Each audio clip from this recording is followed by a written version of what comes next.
مجھے گھڑسواروں اور ان کے گھوڑوں کی ٹانکوں کی قسم، میں اپنے اللہ سے مدد کا طلبگار ہوں۔ اے اللہ میری حفاظت فرما۔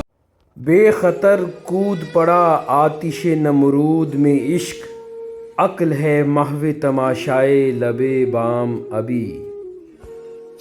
تو دوستو اس قصے کے اندر ارطغرل اپنے والد سلیمان شاہ سے الوداعی ملاقات کر کے ان کو قبیلے سے روانہ کرنے کی کوشش کرتے ہیں۔ کیا حلیمہ سلطان کو لگا تیر اس کی جان لے لے گا؟ ادھر دوسری جانب استاد اعظم نے اپنے مسلمان بھائی کی بیٹی کو قتل کر کے اپنے مسلمان بھائی پر ظلم کیا۔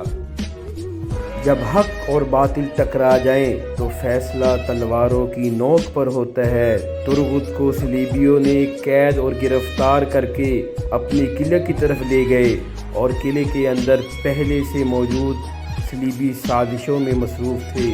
جب ترغت وہاں پر پہنچا تو شیر کی طرح ان سب پر جھپٹ پڑا، لیکن ہاتھوں کے بندھے ہونے کی وجہ سے وہ کچھ کر نہیں سکا۔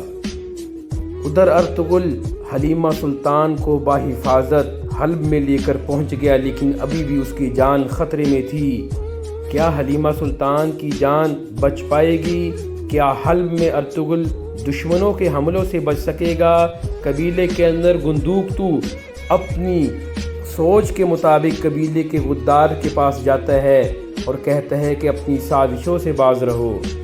دوستو ارطغرل اگر وزیر حلب سے ملاقات کرتا ہے تو ارطغرل کے جانباز ترغت کو بچانے کی کوششیں کرتے ہیں۔